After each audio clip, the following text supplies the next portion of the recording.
안녕하세요, 여러분. 혹시 요즘 주유소 갈 때마다 이게 맞나? 싶었던 적 없으세요? 뉴스에서는 막 원유가 남아돈다고 하는데 이상하게 내 차 기름값은 왜 계속 오르기만 하는 걸까요? 오늘 바로 이 흥미로운 수수께끼를 한번 같이 풀어보려고 합니다. 네, 바로 이 질문이죠.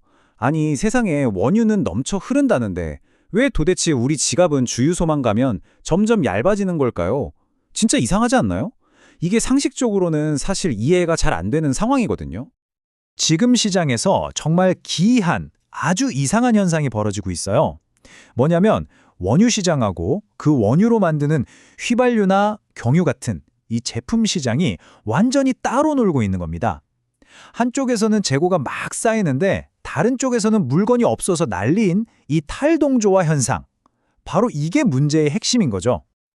그리고 그 결과가 바로 이 숫자에 딱 담겨 있습니다. 배럴당 17달러 80센트. 이게 뭐냐? 바로 정유사들이 원유를 사와서 우리가 쓰는 휘발유나 경유로 만들잖아요.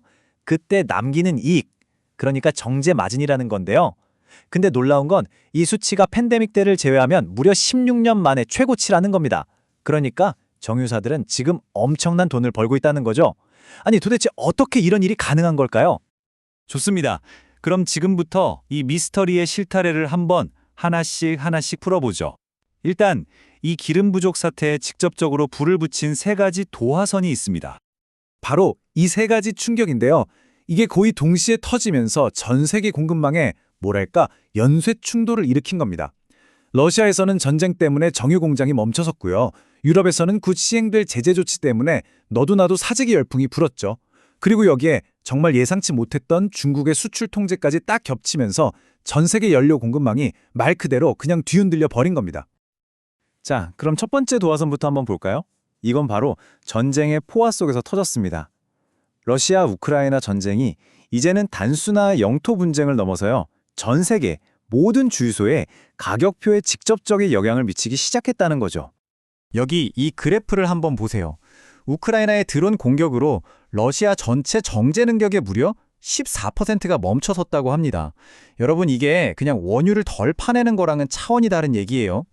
원유를 우리가 쓸 수 있는 기름으로 바꿔주는 공장 자체가 멈춘 거거든요. 그러니까 전 세계 시장에서 완성된 기름 제품이 이만큼 그냥 싹 사라져버렸다는 뜻입니다. 전쟁이라는 직접적인 충격에 이어서 이번에는 눈에 보이지 않는 규제가 시장에 거대한 파도를 일으키고 있습니다. 바로 유럽연합, EU의 결정 때문이죠. 근데 더 놀라운 건 뭐냐면요. 이게 아직 시작도 안 한 규제에 대한 이야기라는 겁니다. 2026년부터 유럽연합이 러시아산 기름 제품을 아예 전면 금지하겠다 이렇게 선언을 해버리니까 시장이 그냥 패닉에 빠진 거예요. 야, 규제 시작되기 전에 일단 쌓아두고 보자. 이런 심리가 확 퍼지면서 너도 나도 비러시아산 제품을 사들이기 시작했고 결과적으로 수요와 가격이 폭등하고 있는 거죠. 그리고 마지막 세 번째 도화선. 이건 정말 다들 예상하지 못했던 곳에서 터졌습니다. 바로 중국의 정책 결정이었습니다. 이 그래프를 보시면 상황이 한눈에 딱 들어오실 겁니다. 지금 사실 중국 경제도 썩 좋지가 않거든요. 보통 이럴 땐 수출을 늘려서 경제를 살려야 하잖아요. 그런데 중국 정부는 완전히 거꾸로 갔습니다. 경유 수출 허가량을 무려 40%나 깎아버린 거예요. 세계 시장 입장에서는 기댈 수 있었던 아주 거대한 공급처 하나가 갑자기 문을 쾅 닫아버린 셈이죠. 자, 지금까지는 이 사태를 촉발한 단기적인 충격들을 살펴봤습니다. 하지만요, 이 위기 뒤에는 훨씬 더 크고 더 근본적인 이야기가 숨어 있어요. 바로 그린플레이션이라는 어떻게 보면 좀 놀라운 반전이라고 할 수 있겠습니다.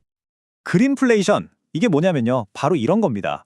우리가 좋은 뜻으로 친환경 미래로 가자 이렇게 할수록 아주 아이러니하게도 아무도 더 이상 정유공장 같은 곳에 새로 투자를 안 하려고 하는 거죠. 그럼 어떻게 될까요?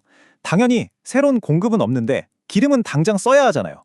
그러니까 기존에 있던 낡은 설비들의 가치만 계속 올라가고 기름값도 덩달아 오르는 이런 역설이 생겨나는 겁니다.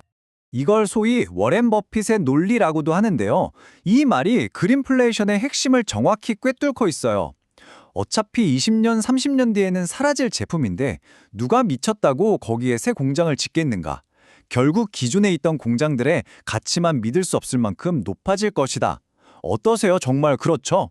결국은 살아남은 낡은 정유 공장들만 독점적인 이익을 쭉 누리는 구조가 만들어지고 있는 겁니다. 그리고 이 타임라인이 바로 그 증거를 명확하게 보여주고 있습니다. 보세요. 2020년을 기점으로 새로운 정유 공장에 대한 투자가 말 그대로 증발해버렸습니다. 2025년 이후로는 사실상 전 세계에 의미 있는 새 공장이 거의 들어서지 않을 거라는 게 지금의 전망이에요. 자, 이게 뭘 의미할까요? 앞으로 몇 년, 아니 어쩌면 십수년 동안 기름을 만들어낼 수 있는 생산 능력 자체가 늘어나지 않는다는 뜻입니다. 그렇다면 말이죠. 이 모든 구조적인 변화가 시장의 미래에 과연 어떤 의미를 갖는 걸까요? 혹시 이게 바로 투자자들이 말하는 그 장기 호황, 다시 말해 슈퍼사이클의 시작을 알리는 신호탄은 아닐까요? 그래서 이 분석 보고서는 아주 명확한 결론을 내립니다. 바로 정유산업에 대한 투자 의견, 비중 확대입니다. 단기적인 공급 충격에다가 장기적인 투자 부족까지 겹쳤으니 이 정유산업이 정말 이례적인 장기 호황, 즉 슈퍼사이클에 들어설 가능성이 굉장히 높다. 이런 분석인 거죠. 물론입니다. 이 슈퍼사이클 시나리오를 한순간에 뒤집어 버릴 수 있는 와일드카드 같은 리스크들도 당연히 존재합니다. 예를 들어서 갑작스러운 글로벌 경기 침체가 와서 수요 자체가 증발해 버리거나 아니면 러시아 우크라이나 전쟁이 극적으로 끝나서 러시아의 정유 공장들이 다시 돌아가는 상황 같은 거요. 여기 오펙 플러스가 갑자기 우리 증산할래? 이렇게 정책을 바꿔버린다면 지금의 이 흐름은 또 완전히 바뀔 수도 있습니다. 자, 이렇게 오늘 분석을 쭉 따라오다 보니 다시 처음의 질문으로 돌아오게 되네요. 친환경으로의 전환. 이건 분명 우리가 가야만 하는 길이죠.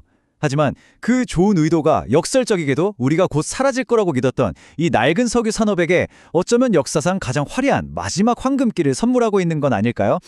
앞으로 시장이 이 거대한 아이러니를 어떻게 풀어갈지 정말 흥미롭게 지켜봐야 할 것 같습니다.